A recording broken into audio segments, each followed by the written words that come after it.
Welcome back to Talking Sports with Chris. I'm Chris, and today I will be making my predictions for UFC 300. It is taking place Saturday, April 13th at 10 p.m. Eastern Standard Time at the T-Mobile Arena in Las Vegas, Nevada, in the United States. So I will only be predicting the main card, not the prelims. So let's kick it off really quickly. Bo Nickel versus Cody Brundage in a middleweight bout. So Bo Nickel, I've been watching for a while now. I love this kid. He is 5-0. He's from the United States. He's 6'1", 197 pounds. He has 76 inches in reach and a 42 inches in leg reach.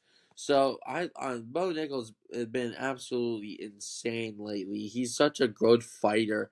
And he's facing off against Cody Brundage, who's 10-5 from the United States. He's 6 feet tall and 198 pounds, 72 inches reach, and a 42 inches leg reach. So I I love Bo Nickel in this fight. Um, Looking at the odds, he's a minus 1,350 on the money line. Bo Nickel is. Cody Brundage is a plus 800 on the money line. So obviously, Bo Nickel is slated to win here. At least he's supposed to. Because he's a better fighter. He's just great fighter. He's moving up in the ranks and he's looking good. For looking at the grappling stats, he has a good takedown. Bo Nickel has a great takedown average with 11.04 per 15 minutes. That's better than Brundage's 2.69 per 15 minutes. Brundage has a better takedown accuracy though with a 52%, but it's only by 2% as Bo Nickel has a 50%. The takedown defense, Cody Brundage sweeps in with a 72% or 73% compared to 0% from Bo Nickel.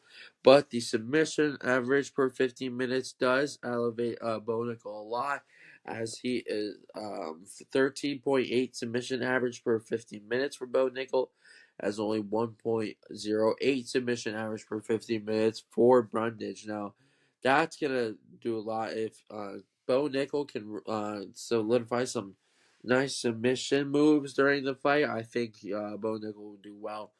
Um, Looking at significant strikes, so two for Bo Nickel, 2.76 significant strikes are landed per minute, as to Brundage's 1.8 significant strikes. So as look here, I mean, 62% of strikes for Bo Nickel significant strikes, compared to the 55% by Brundage. In these significant strikes statistics, Bo Nickel almost sweeps the only higher like kind of percentage that Brundage has is absorbed strikes per minute with a 2.51. But with Bo Nickel having 0.55 absorbed per minute, but I still think that's a sweep, because you want to absorb less significant strikes so you could like slate it out longer. And then for defense on significant strikes, Bo Nickel's at 75% defense, as Brundage is at 43% defense. So Bo Nickel, in my opinion, should definitely win this fight. This coming up, UFC 300. I can definitely see Bo Nickel winning. So that's gonna be my prediction for the first fight. Bo Nickel defeats Cody Brundage, let's say in a TKO. Why not? Right.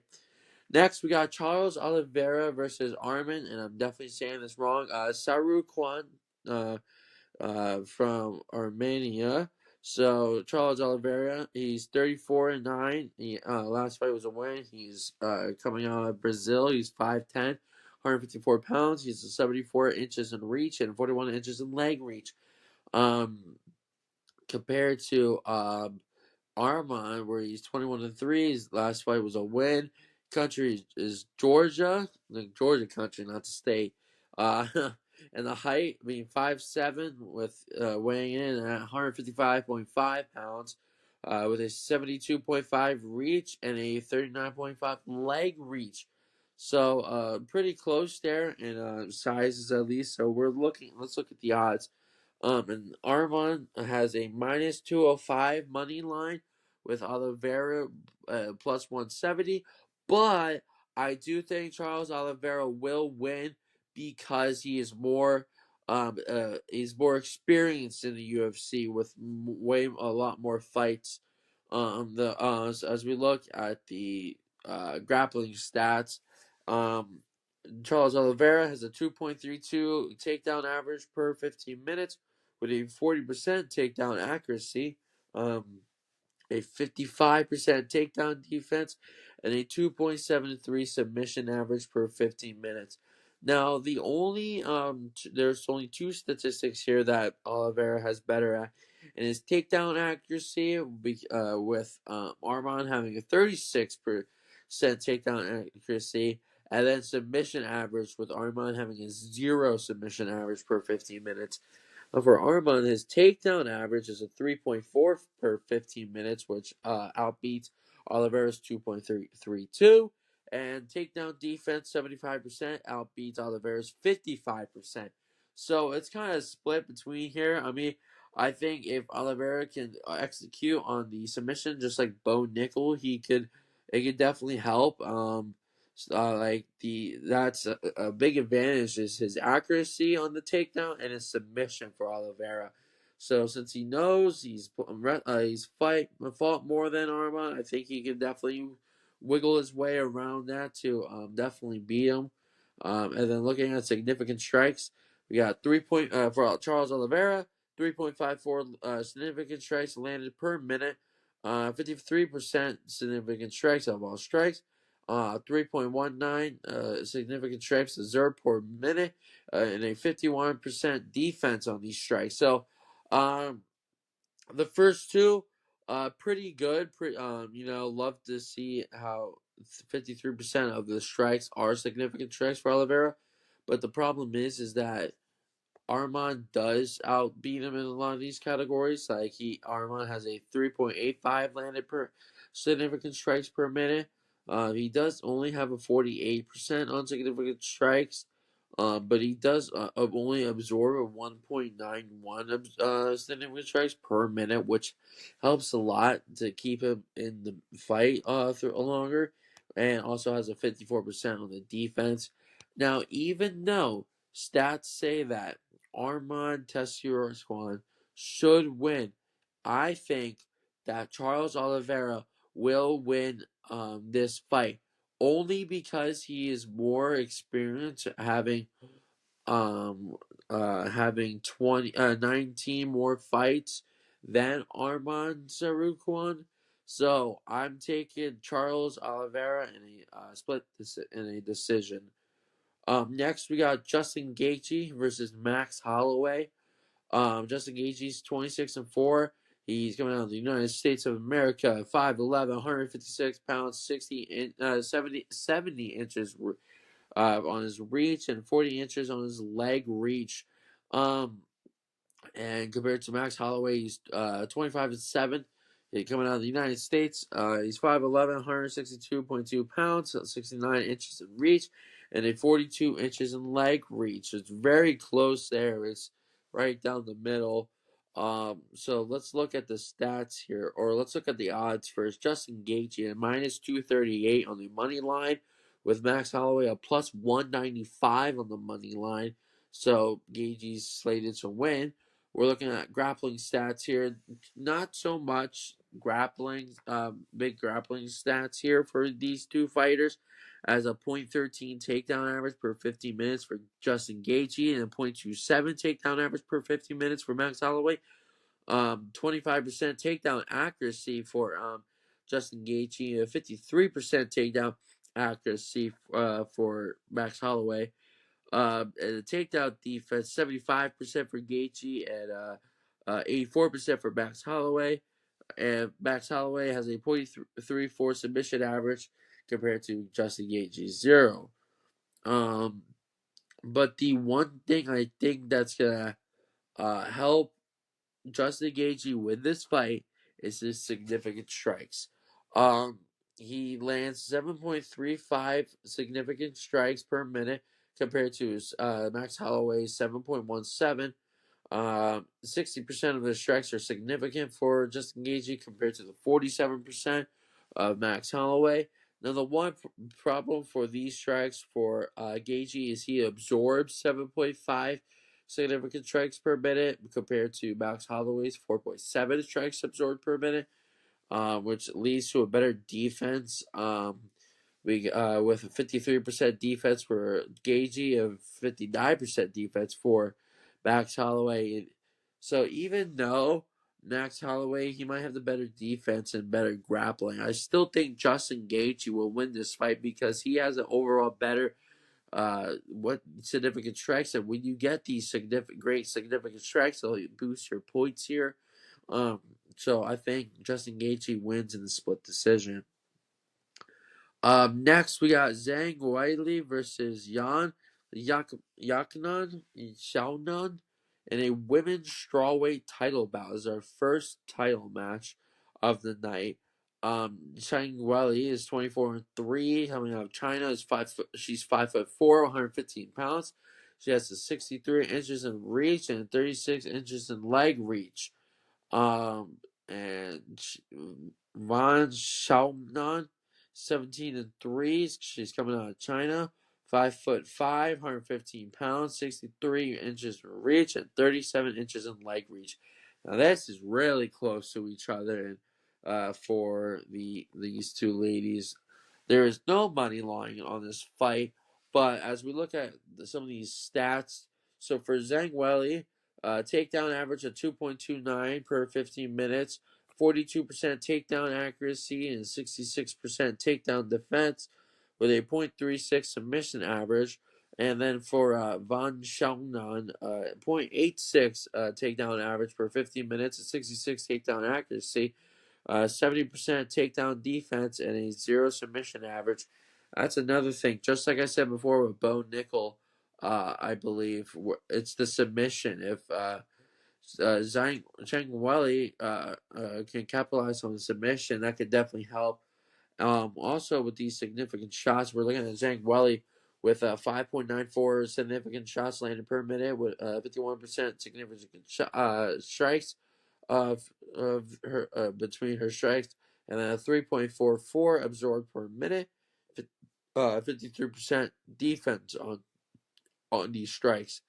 Now, Von Chalnan, she has a 5.55 significant strikes landed per minute, which is less than Zhang Weili. A 44% significant strikes in repertoire, which is also lower than Zhang Weili, but she absorbs 3.56 per minute, which is higher than Zhang Weili, but not in a good way. But she does have a higher defense than 61%. So in my opinion, I think Zhang Weili is going to win this, and she's going to retain her championship. She has the better repertoire. She has the better. She's a better fighter in this situation. It's gonna be a nice. It's gonna be a fun fight. And I have Zhang Weili winning this and retaining her title. Now, last but certainly not least, the main event. It's gonna be Alex Pereira versus Jamahal Hill. Alex Pereira is 9-2. He's coming out of Brazil, 6'4", 204 pounds, 79 inches in reach, and 44 inches in leg reach. With Yamaha Hill is 12-1. He's coming out of the United States, 6'4", 204 pounds, 79 inches in reach, and 43.5 inches in leg reach.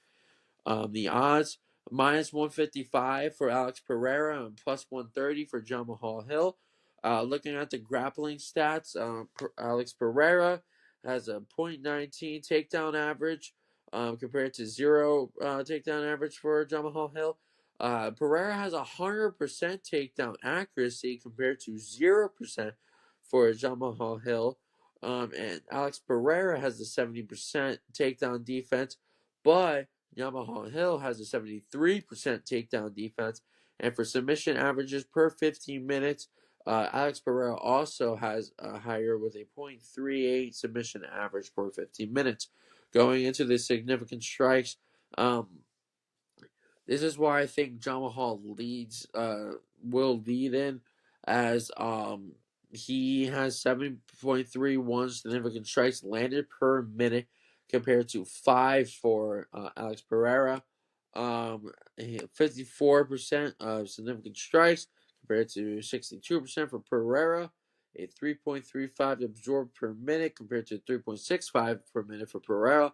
And a 47% defense from Hill compared to a 50% defense for um, Alex Pereira. Now, those are the statistics. And now, to get to the end, before we end this, we are going to pick, obviously, we have to pick a winner. Now, I people are saying, people might be saying, oh, Alex Pereira wins automatically. He has the better repertoire. He's a better fighter. But Yamaha Hill is a amazing fighter. He is 12-1, as Pereira is 9-3, and that's where I think it's going to be a big difference is record wise here, and that's why I'm saying that Yamaha Hill will defeat Alex Pereira, and he will win the title off of him, which is like big. He will John Mahal Hill will win the light heavyweight championship against Alex Pereira after, via TKO. Now, this is a big take here. It's like a really hot take, but I think the significant strikes will overpower his grappling, and I think Jamahal Hill will defeat Alex Pereira for the UFC lightweight championship. That's a hot take, but that is my take. So thank you for watching. Again, Talking Sports with Chris. These are my predictions for UFC 300. It's gonna be a big show. It's the 300th annual pay-per-view. So it's a milestone, the big milestone for the UFC, and it's gonna be a big pay-per-view. If you're watching it, hope you have a fun time watching it. And so those are my predictions. So rundown. So just Bo Nickel over Cody Bundage. We have Charles Oliveira over Armin Sescuwan. I'm still saying that so wrong. Justin Gaethje over Max Holloway. Zion Wiley over Von Shelman. And John Mahal Hill over Alex Pereira. So thank you for watching. Hope you have a nice night. Thank you. I'll see you next episode coming out this Wednesday, where I will be talking to my health teacher, who's also a baseball fan. We'll be talking about the opening day coming this Thursday, Wednesday. So this Thursday. So seek out Wednesday's episode where we're gonna be talking all opening day, making our predictions. So thank you for watching. Have a good night.